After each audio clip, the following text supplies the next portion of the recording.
Video इसलिए बना रहा हूँ कि मैंने देखा कि कुछ लोग ऐसा स्टेटस रख रहे हैं कि आज टैलेंट का ब्लैक डे है। ठीक है भैया, चलो मान लेते हैं। एक बार आपका पक्ष भी रख लिया जाता है कि आज टैलेंट का ब्लैक डे है और SC ST वालों को जो आरक्षण देना चाहिए वो नहीं देना चाहिए। चलिए ये पक्ष आपका रख लेते हैं। अब आपको क्या पता है कि आपने स्टेटस में क्या लिखा है? आप टैलेंट के ब्लैक डे की बात तो कर रहे हैं, लेकिन आपके स्टेटस में जो आपने टैलेंट लिखा है उसकी स्पेलिंग सही है या नहीं, आपको वो भी नहीं पता। आपने 14 अप्रैल लिखा है, वहाँ अप्रैल की स्पेलिंग सही है या नहीं, आपको वो भी नहीं पता। और आप ही स्टेटस रख रहे हैं कि टैलेंट का ब्लैक डे है। और ये एक जीता जागता उदाहरण है आज के टैलेंट का ब्लैक डे ही है। और उन्हीं के समर्थक तो मैं क्या कहूँ, मैं ऐसा भी कह सकता हूँ कि बहुत ज़्यादा टैलेंटेड लोगों ने ऐसा स्टेटस रखा है। मतलब विशेष आपसे कोई दुश्मनी नहीं है, बस बता रहा हूँ मैं। और दूसरी बात ये कि हम ऐसा कहते हैं कि SC ST वालों को नहीं मिलना चाहिए आरक्षण, दूसरे को नहीं मिलना चाहिए आरक्षण। जो भी है आपका अपनी पर्सनल राय है भैया, देश आज़ाद हो गया है और हम अपनी राय देने के लिए भी आज़ाद हैं। ठीक है, बढ़िया है। इसी तरह से मैं भी कुछ बोलना चाहता हूँ। अपने देश को आज़ाद हुए 70 साल हो गए, ज़्यादा हो गए। ठीक है, 70 सालों में अगर सरकार किसी विशेष जाति को कुछ आरक्षण दे देती है तो हम बहुत गरीब हो जाएंगे, ऐसा आपको लगता है? चलो ठीक है। आप मुझे बताइए, जो आप टैलेंट के ब्लैक डे की बात कर रहे हैं, आप कितना पढ़े हैं? 10वीं 12वीं कॉलेज कर रहे हैं? अगर आप 10वीं कर रहे हैं तो आप अपने अंतर्मन से पूछिए कि क्या आप सही में 10वीं में पास थे? अगर आप पास हो चुके हैं तो, अगर आप सही में 10वीं में पास हो चुके हैं तो आप अपने अंतर्मन से पूछिए कि आप सही में पास थे। और अगर आपको ऐसा लगता है कि नहीं, आपको किसी की दया मिली है या ऊपर किसी का उपकार हुआ है, तो आपने इसका विरोध क्यों नहीं किया? आपने तब किसी बोर्ड वाले को क्यों नहीं कहा कि भैया हमको कैसे पास कर दिया? या आपके आसपास का कोई दोस्त हो, बहुत अच्छा दोस्त हो आपका, आपको लगता हो कि नहीं ये तो पास होने लायक ही नहीं था पर वो पास हो जाए, आप उनसे कभी उनकी आपने कभी शिकायत की बोर्ड में जाके कि भैया ये कैसे पास हो गया? नहीं, उनकी आप शिकायत नहीं करोगे। वो टैलेंट का ब्लैक डे नहीं है। टैलेंट के ब्लैक डे में ऐसे लोगों का आप समावेश ही नहीं करोगे। क्यों? क्योंकि वो आपके दोस्त हैं, अपने हैं। अगर आप खुद भी हो उसमें से तो आप अपना बुरा नहीं चाहोगे। लेकिन अगर किसी विशेष जाति को 70 सालों से ऐसा आरक्षण मिल रहा है तो हमें दिक्कत है। हम महाभारत जब देखते हैं तब देखते हैं कि एकलव्य का अंगूठा कटवा लिया था द्रोणाचार्य जी ने।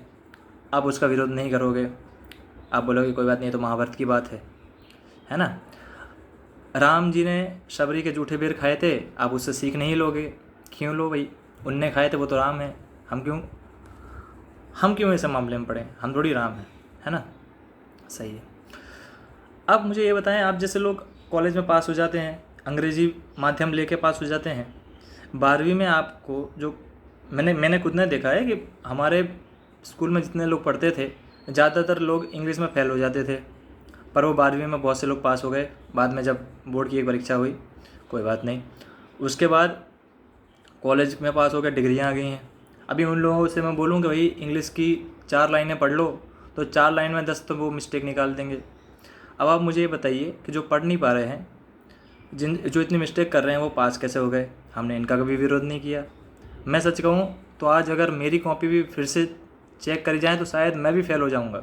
मुझको ही पता नहीं कैसे पास कर दिया, लेकिन हम अपना विरोध नहीं करेंगे। क्यों? क्योंकि इसमें हमारा घाटा हो रहा है। विरोध तो हम उनका करेंगे जिनको आरक्षण मिल रहा है। अच्छा, आप मुझे ये बात बताइए कि आपको पता भी है कि ऐसी जातियाँ जिनको समाज में निम्न कहा जाता है, ऐसी जातियों को कितना आरक्षण मिलता है? फिर उनके साथ महिलाओं को कितना आरक्षण मिलता है?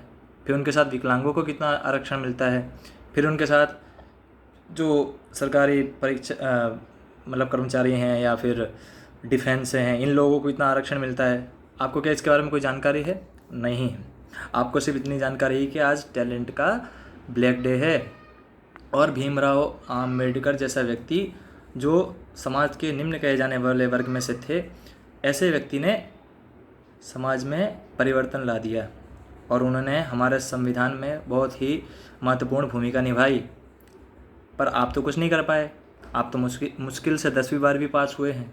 तो आपको शायद ऐसा हो रहा है कि भैया हमको क्यों चांस नहीं मिला हैं, हम तो भैया घोड़े थे, घोड़ों को क्यों बांध दिया गया।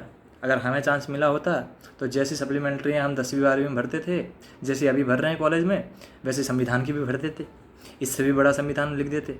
इतने इतने पेज का संविधान है, हम तो भैया 1000 पेज का लिख देते। अभी 250 के आसपास ऐसा कुछ है, मेरे को एग्जैक्ट याद नहीं है। तो उतने पेज का संविधान है, हम इतने पेज का लिख देंगे। अच्छा, आप इतने ज्ञानी लोग बनते हैं, क्या आपको इतना भी पता है कि संविधान सभा में कितने सदस्य थे? कौन सा डिपार्टमेंट का क्या काम था, कहाँ से क्या चीज़ ली गई, आपको कुछ नहीं पता। आपको सिर्फ इतना पता है कि भैया आरक्षण बुरी चीज़ है, हज़ारों सालों से जो चलता आया है। अगर किसी व्यक्ति ने उसको 10-15 साल का कहने का प्रावधान किया, बाद में फिर वो जैसे भी बढ़ता गया हो, उसके बारे में मुझे ज़्यादा ज्ञात नहीं है, लेकिन उन्होंने तो इतना ही कहा था कुछ सालों तक ही चलेगा। तो अगर उतने सालों तक के लिए अगर किसी ने रखवा दिया है तो वो व्यक्ति आपका दुश्मन बन गया, जिसको पूरी दुनिया मानती है। शर्म है मुझे आप जैसे लोगों के ऊपर। अच्छा, मुझे एक और बात बताइए। चलिए, सरकार में तो चलो सरकार ने तो आरक्षण रखा है, ठीक है। ज़्यादा आरक्षण प्राइवेट में, निजी क्षेत्रों में हम देखते नहीं हैं इतना। आप मुझे ये बताएं कि क्या आपको ऐसा लगता है कि आपको कोई प्राइवेट नौकरी भी देगा? नहीं देगा।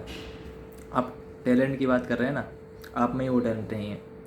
मैं आपसे आपके क्षेत्र के, जिसमें आपने अध्ययन किया है, जिसमें आपने पढ़ाई की है, उसी फील्ड के कुछ सवाल आपसे कर लूँ अगर, तो आप वहाँ पे मात खा जाएंगे।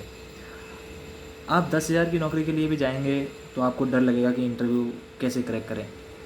आपको अपने आप पे उतना भरोसा ही नहीं है, क्योंकि आपको पता है कि कहाँ टैलेंट की कमी है और आपको ही आज दिक्कत हो रही है ना। और वो भी ऐसे व्यक्ति से जिसे पूरी दुनिया मानती है, पूरा देश मानता है। मात्र स्वर्ण नहीं, सवर्ण लोगों की बात नहीं कर रहा मैं, सवर्ण तो मानते ही हैं, कुछ कुछ सवर्ण हैं जो नहीं मान रहे, वो अलग बात है। सभी वर्ण के लोग, जिनको समाज में बोला जाता है अलग अलग वर्ण बांटे गए हैं, सभी वर्ण के लोग मानते हैं। विदेशों में लोग मानते हैं। जितनी पढ़ाई उन्होंने की उतनी पढ़ाई नहीं हो पाएगी आपसे क्या, मुझसे नहीं, बहुत कम लोगों से उतनी पढ़ाई हो पाती उस ज़माने में। कि कुछ तो होगा उस इंसान में जो पूरी दुनिया मानती है। लेकिन आजकल एक ऐसा ट्रेंड चला है ना कि हमें विषय से भटक के कहीं और जाना है, तभी हमारी एक नई पहचान होगी, लोग हमको अलग तरीके से जानेंगे। हैं, दिवाली हो तो प्रदूषण की बातें कर दो, ईद हो तो भैया बकरे काटे जाने की बातें कर दो, इसकी बातें कर दो, उसकी बातें कर दो। किसान आंदोलन में अगर सब पक्ष में हैं तो विपक्ष की बात कर दो, सब विपक्ष में हैं तो पक्ष की बातें कर दो। अलग अलग बातें आप करोगे तो आप एक अलग निखर के आओगे, तो आपकी एक समाज में अलग पहचान होगी। आज उसी की एक होड़ लग गई है।